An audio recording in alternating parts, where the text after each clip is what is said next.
Welcome back to Where Passion and Purpose Collide. We are excited this week to have two very special guests who are both women in a male-dominated industry. Rebecca, why don't you introduce our first guest? Oh my gosh, yeah, I'm very excited about this interview and having both of these ladies. So I'm going to introduce Sherri Granger. Hi, Sherri. So Sherri was born in Chicago, Illinois, and she went to Columbia College in Chicago and studied sound engineering and worked at a few recording studios throughout Chicago. Then she got this wild hair one day at 26 to move to Melbourne, Florida, and she got into the medical field doing office work. She lived there for 15 years, had a son. His name is Eric. And then they decided to move back to Chicago so her son could be around family. And then one day, Sherri met her future husband, Bill. The two got married, by Elvis Presley in Las Vegas. And then Bill, of course, adopted Eric. And then one day Sherri and her husband took a trip back to Florida, and she just sort of mentioned to Bill that she would love to move back to Florida one day. And then it was, this was like after 25 years of being in the medical field. And then one day, Bill had this wild hair idea, and he approached Sherri, and he says, "What do you think about owning our own franchise?" So they looked at a whole bunch of different options. They looked at gyms, they looked at coffee shops, they looked at garage door repair, and also auto repair. And being that Bill was a master technician for 20 years when he lived in New York and Indiana, Sherri felt very comfortable with the auto industry. Now, I'm not going to tell any more of her story because I want Sherri to tell that story, but suffice it to say, Sherri loves working side by side with her husband, Bill, in their Mr. Transmission shop you're in Bradenton, is that right? Bradenton, Florida, yes. Bradenton, Florida. So welcome, Sherri. Thank you.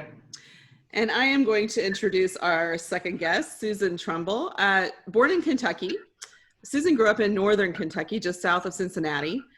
She's a proud summa cum laude graduate from Cincinnati Technical College with a business degree.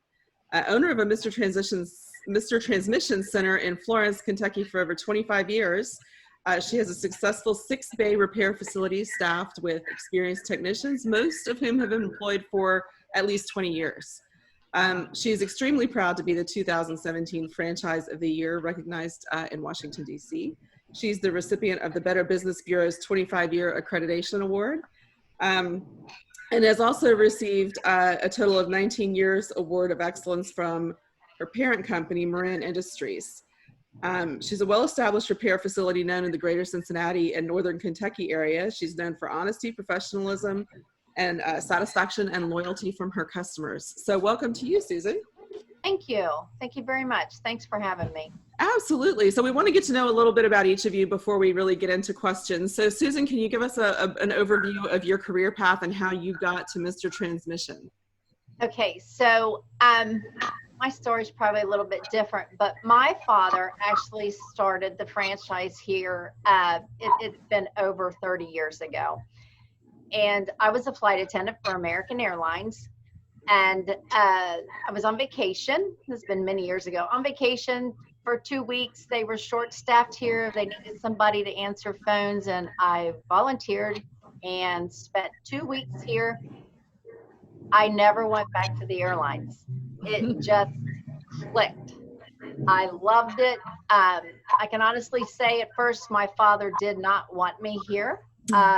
He thought it was a male dominant, industry. And, but it just worked. I felt extremely comfortable and I thrived. So after being here for a year, working with the current center manager that he had, we did some changes and I took over the shop. So I ended up buying the shop from my father over 25 years ago. And my father wasn't here all the time. He had other interests, but I did get to work with him for over 25 years, almost on a daily basis. And like I said, I've owned the shop for over 25 years. This is I love doing what I do. I've got a fantastic crew. I would not have the success that I have if it wasn't for the crew that I have here. I owe a lot of thanks to them. I really, truly do. I have 2 techs that have been with me for over 25 years, and I'm grateful for what they bring to this business. Just a lot of loyalty from them. It's definitely a work family. Yeah. It is. It's definitely a business that requires a team. It's not like you're going to do the auto mechanics. It requires a solid team. So hopefully we can talk a little bit more about how you built that team and empower them. So Sherri, over to you. Your path was also an unusual one into franchising, coming from engineering and the medical background, and then ultimately the auto repair, auto care business. Can you elaborate a little bit more on that journey? Yep. Well, you summed it up a lot. I started off as an engineer and then 25 years in the medical business. So that was a big switch from the medical business to the auto. When I first started working here, I used to call all the customers patients. So Bill used to always say, you're going to offend somebody by calling them a patient. But then the more I got into it, I figured, okay, there's still a diagnosis. We're diagnosing the car instead of the patient, of course, the patient. So it's getting a lot easier. I've been here a little bit more than a year and learned a lot. Moran has helped me a lot. Before I started here, they sent me on training, different shops where I shadowed them for weeks, 2 different shops, and took classes there and did online videos. So I was still unsure starting. I guess I'm the type of person you got to throw right in and do it to learn. So I've gotten much better at it.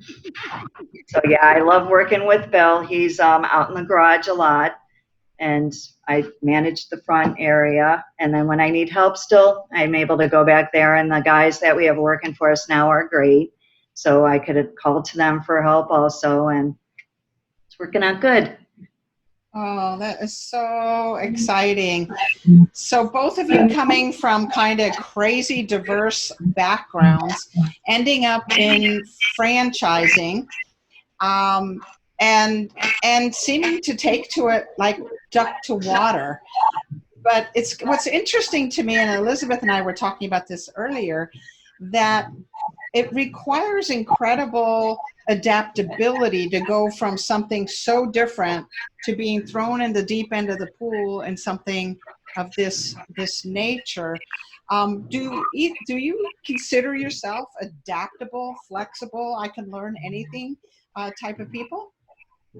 I think so, yeah. I mean, if you're around something, you have no choice but to pick it up, and knowing that this is it now, this is my career, you want to learn it too. You want to know more. I was actually thinking of going to get my ASEs and service writing. So that's something I'm going to try for in the future, maybe in a couple months, take the test, do some studying just to better myself. But yeah, it's working good. Yeah. How about you, Susan? Do you consider yourself a flexible, adaptable? Do you like change? This was huge, going from the airline industry into running a transmission shop. It was a huge change. It really, truly was. But I just thrived. Working with customers, working with the techs, problem solving. I just really, truly enjoyed the interactions with the customers, with the parts suppliers, the whole gamut. It just really worked for me. I set out on leave for 2 years from the airlines, afraid to cut that cord, because that was a really great job as a flight attendant. But it was a big decision to really finally make that final decision to leave. But I made the best decision for me. I really, truly did. I've enjoyed my years here at this shop. I can honestly say I wake up every morning ready and happy to come to work. I do. I mean, there's stressful days just like there is in any career path or any job you have. But all in all, this is where I want to be. I definitely made the right decision. So cool. So cool. I don't know if I would be that much of a that adaptable. That I was younger then. oh, That's got a lot to do with it. I don't know if I would feel that way today at my age, if I would be as ready to make that change, but I was at that time. yeah. I think there's some truth to that. That when we're younger, we're more capable of just taking a detour or going a different path than later. But this is definitely something that both of you have taken to, quite well. I mean, Sherri, 25 years in the medical field. We're talking a successful career, and then making this huge shift. It's just amazing. I was ready for it. I was ready to get out of the medical field and needed a change. I think I've worked everything. I've worked at the front desk. I've done MA. I've worked for hospitals and surgery centers with anesthesia. So I feel like I was just tired of it. Things were changing with the insurance companies. They weren't, as easily to get things paid, and just tired of fighting. But yeah, I was 50 when I'm 51 now. So I started later on in life too, but I figure, I got about another 15 years and I'll retire and ready for it. Well, I think it's fantastic that you get to work with your husband. Mm-hmm. It's something that you're working together at. Yes. Mm-hmm. Yeah, it's good. We kind of know what to expect from each other. We know each other's weaknesses. We tried having a manager. I think it was a little bit too soon. It seemed like things worked smoother when it was just the two of us up here. Well, I think coming from these different perspectives, Susan, you've been in this industry for a while now, and as a newer person, Sherri, I wanted to sort of touch on what your experience as women in this industry. And I think coming into something when you're 50, Sherri, this is an assumption, you correct me if I'm wrong, you've got a lot of experience behind you to have confidence that you can do something new, I would think. And Susan, you were younger when you did it, so I wonder if it took you a while to earn that confidence, to build it as you went, and to feel like you had authority in terms of being a female leader in a male-dominated industry. So if the two of you could kind of speak to those experiences, I think it's an interesting perspective. Yeah, I think, like I said, when you're in a position, I pick things up.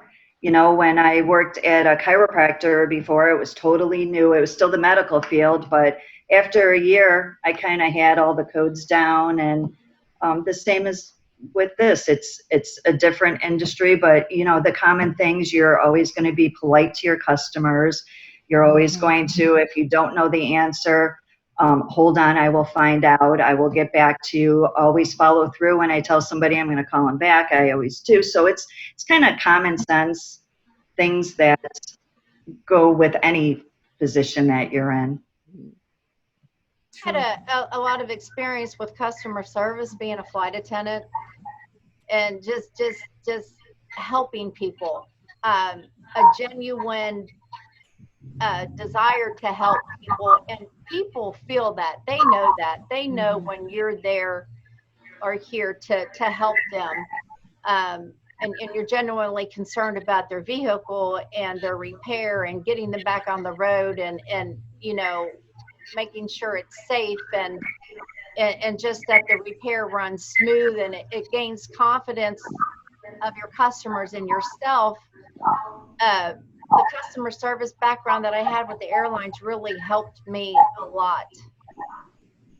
So those are transferable skills, and skills that you learned whether you're in the medical field. in terms of service and kindness and follow through and diagnose the problem and solve the problem.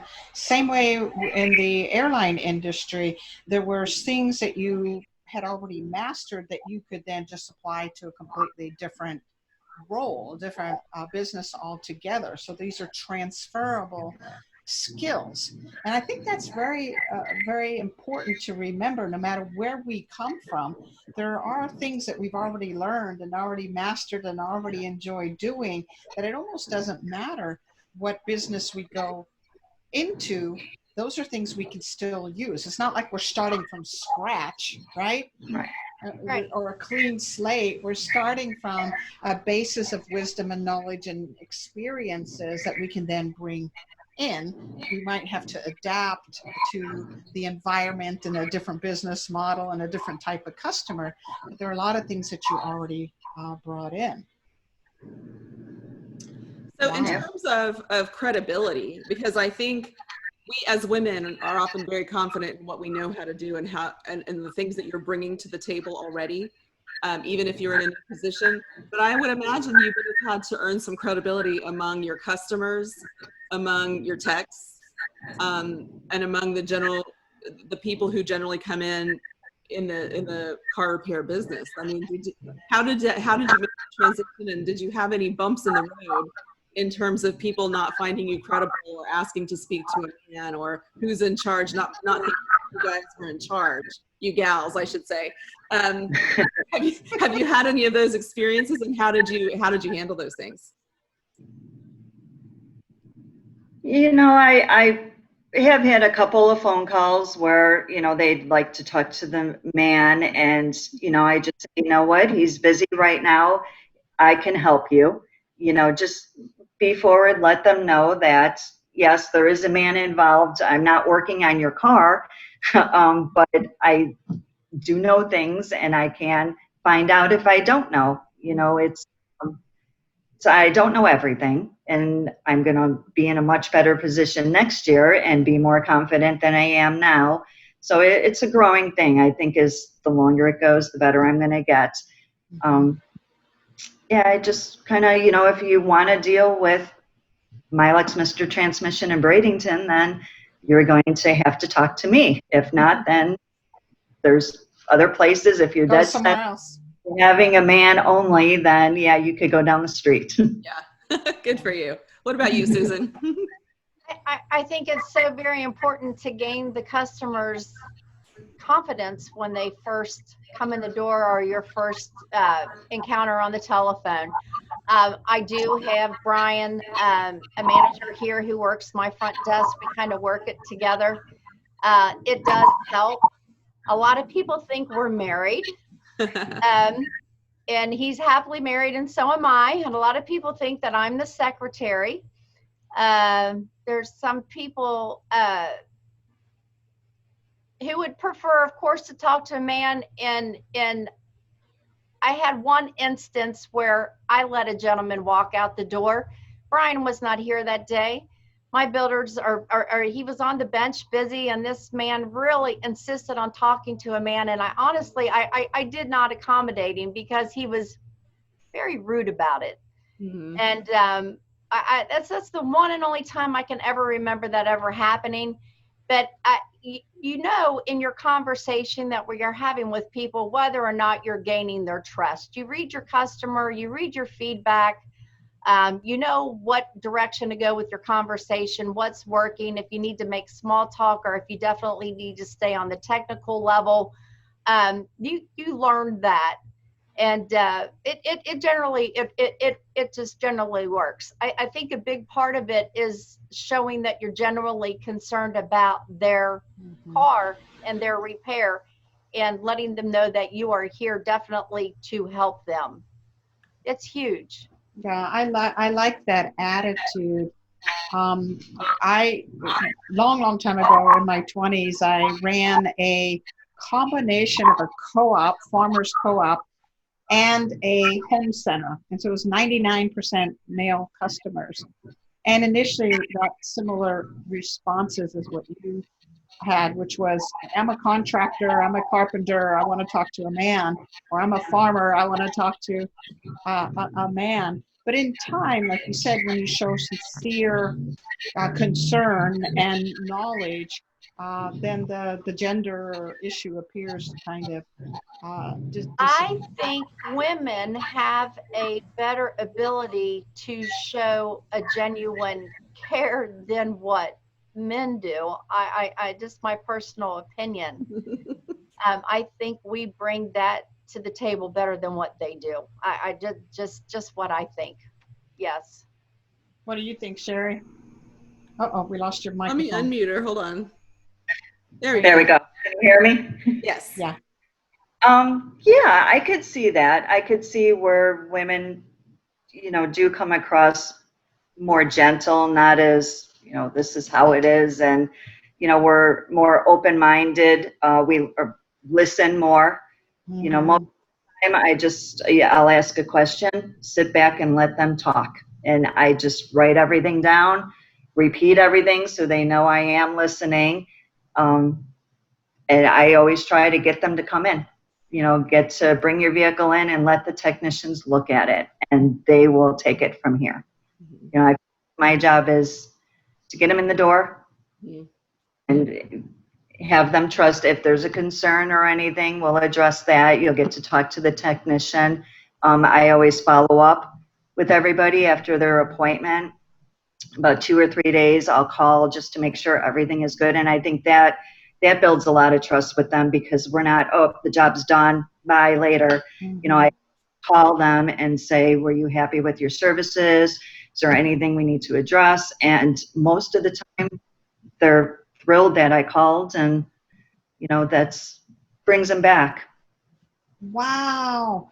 It's interesting that you say that follow-up is just as important as that front end, listening well, taking notes, making sure they feel like they're heard and they're understood. But that back end, I have a dentist who does that. I've never had any major work done, but every single time I go in, he will call. Now, he will call when he knows I'm in the office, and it's always a voice message. He will call and check in. And I wouldn't think about going to anyone else, simply because he's the first individual that's ever done. Are you happy? What's going on? Is there anything else I can do for you? Hope you're unnumbed now, or whatever it is. You're doing the same thing with a person's car. This is something they want to feel safe about, and they want to know that you really do care. So that follow-up is powerful. Yep. I agree. Definitely. Wow. So as women business owners, it sounds like you've kind of worked out this, how to deal with the customer, how to build that trust, how to build that empathy, how to listen, all of that stuff. What about with your technicians? Are they dominantly men, and how do you interact with them? It's not like you are both of you are technically savvy. It's not like you're going to get in there and mess with the car, right? I mean, Susan, talk to me about that. How are you perceived by your employees, your technicians, and are there any kind of issues there, or is it all just peaches and cream? I think there's a huge mutual respect. No, I don't. I've torn down transmissions on the bench before. I have done that just to gain my knowledge early on. I will go out and scan vehicles. I do know how to do that. Generally, that's not what I do. Usually I leave that up to the techs, but I've got 2 techs who've been with me for over 25 years. We are genuinely a work family. They've become more like brothers to me. It's very much on a professional level, but there still is just a mutual respect for each other. I've not employed another female here. I had thought about it before I hired a manager, but I was a little apprehensive of having 2 females in the office for really fear of overloading a man coming in the door and seeing two females and not having a man here. So I nixed that idea. I know a few people have said to me, you definitely need to look at that, but I don't know that the world's quite ready for that yet. I think that might be a little much, but I have thought about it. But I have a great group of techs. I would not have the success in my business that I have if it wasn't for them. And I let them know that. They know that. They know they are appreciated for what they do. And it's a professional atmosphere, but it's a very friendly atmosphere amongst the employees. Very, very professional, but very relaxed. Mutual respect. It's huge. Wow. Sherri, being new, a year in, and you're also working with your husband, your business partner. How does that work with your technicians and other employees? Well, I know he's always got my back. So if they ever said no, and we have had technicians before that were I'm doing this and that's it. Don't pull me away. And they didn't last too long. So the group we have now are good, where I can go up to them and they kind of know everything before we started, before they were hired. This is how we work. And if you're in the middle of a job and we need you to be pulled off and do something else, you're going to have to do it. It's not just one job. And the guys now are good. But like I said, we have had technicians that had a little bit of an attitude. And I think when we took over, it was an existing business. So everybody was already set in their ways. And the two owners left and Bill and I came in. So for a while, it didn't seem like it was our shop. It felt like we were just in, there. And it really wasn't fun coming to work then, and yeah, things got better once they left and we hired people who had knew what we wanted for our shop. They are in this, it seems like, just as much as we are. They want the customers to be happy. They will go out of their way for them. Now the staff we have is great. Yeah, I have no complaints with them. But Bill's got my back too. So I know if they give me a hard time, it's like, Bill. He's a warrior. Yes. And him being a technician helps too, because, they could tell you anything. And him not knowing, he could walk up and say, yes, you're right. No, you're not right. Try this. So that helps us a lot also. Mm-hmm.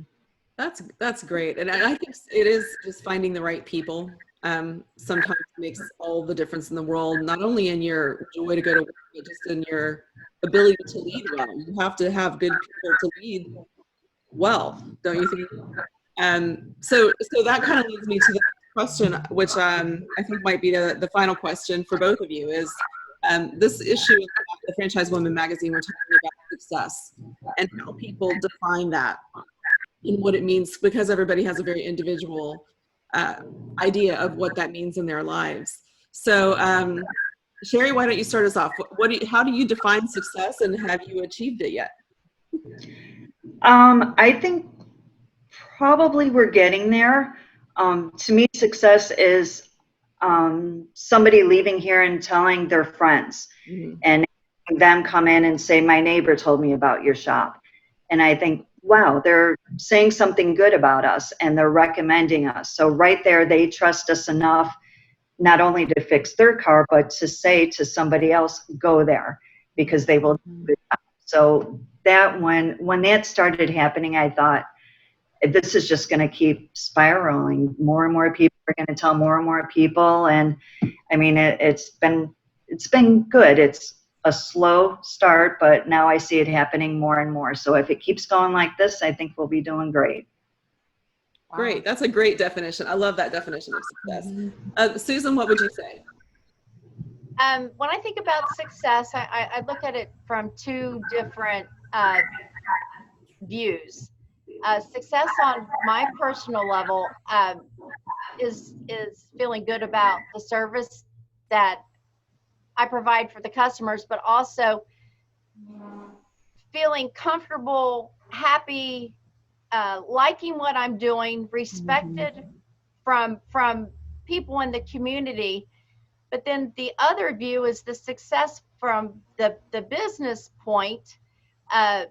We've been at it for over 30 years. You know, our main customers come from word of mouth. We're trusted, a lot of repeat customers. It's a great feeling when a customer will come in the door and they've not called to set up an appointment, and they're like, we're here, you know we need a transmission. You know, when can you get it back to us? Or just a lot of good feedback from the people in the community. So I kind of look at it from two different angles. Success for myself personally, I'm very happy with what I do, very extremely happy. And the shop is doing well, even through all this crazy COVID stuff. I feel very fortunate that we've been able to remain at work and that I have a crew that still wanted to work. But but there's always room to do more and be more successful. So we'll keep plugging away here. Like that definition. Yeah, great answers. Rebecca, would you like to ask each of our guests their final question? The final question, of course, is should anyone want to reach out and learn more about Milex, Mr. Transmission, what's the best way for folks to do that?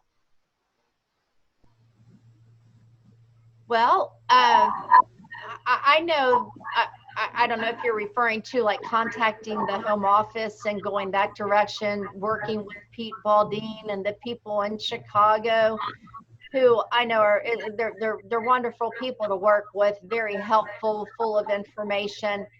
And I'm always here if anybody who's ever interested in buying a franchise. I'm always here to help people answer questions and be supportive. Thanks, Suzanne. Oh, yes. So wonderful. So we'll have that information in our show notes, how to get hold of Pete Baldine. And Susan, thank you for opening up to have folks reach out to you directly. Perfect. So ladies, we so appreciate your time. We appreciate you going through the learning curve with the sound and the visuals and that. No, it's just not. a little challenging. Yeah. Just a little. But we got it done. So thank you both so much for your time. I know you're busy ladies at the end of a long work day. So we appreciate it. And we will talk to you sometime soon, I'm sure. Thank you. Great, So thank you. much. Thank you, Thank ladies. Thank you.